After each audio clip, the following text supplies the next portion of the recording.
Hello，大家好，我是白志旭。大家应该对轮回投生的条件有哪些？投胎是不是看几率？是不是人死后也能像动漫一样转生到异世界？等问题好奇。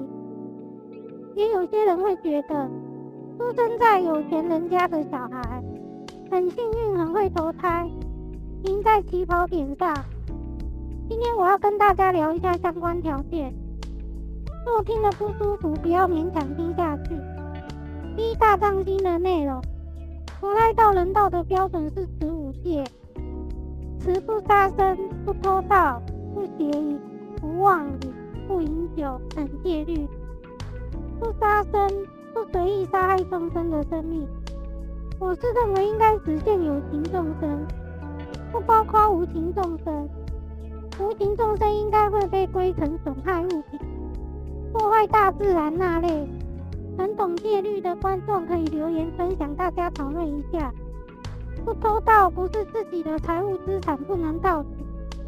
不邪淫，夫妻以外的人不能苟且。现在有包括男女朋友。不妄语，不说谎骗人。不饮酒，这项有包括毒品。只要能让意识无法保持清醒，应该都算。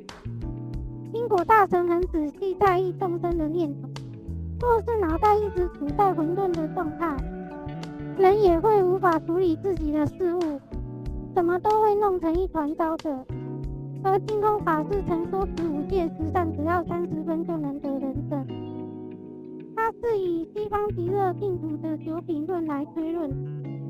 九品，所以这只是他推论出来的结果，可以把它想成是考试分数成绩高低。5戒十善的内容以下。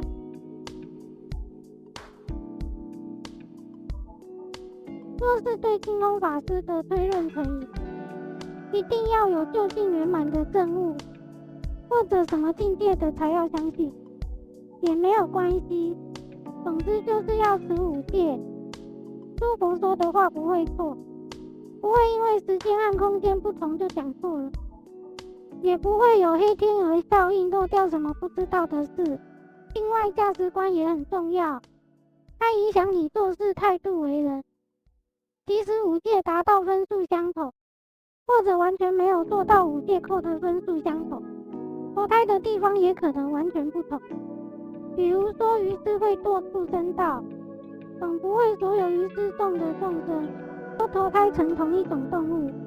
光是地球就有多少种不同分种动物，它们的习性也不同。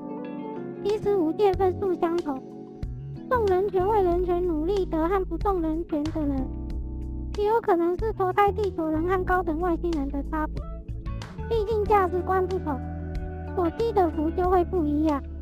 我结论总结一下，宇宙是随众生业力意念膨胀的，所以我不能保证有没有动漫中的异世界，而投胎也不是几率而定，是看你持5戒分数和价值观差别，所积的福有多少，你做了什么善恶业，取决你投胎到哪，不会因信仰宗教不同所改变。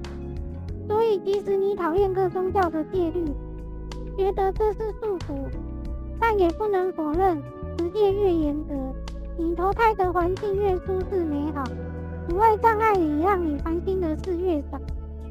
希望以上的内容有帮助到大家，有疑问还有什么心得也欢迎留言，请大家帮忙订阅、分享、按赞，感谢大家的观看，我们下次见。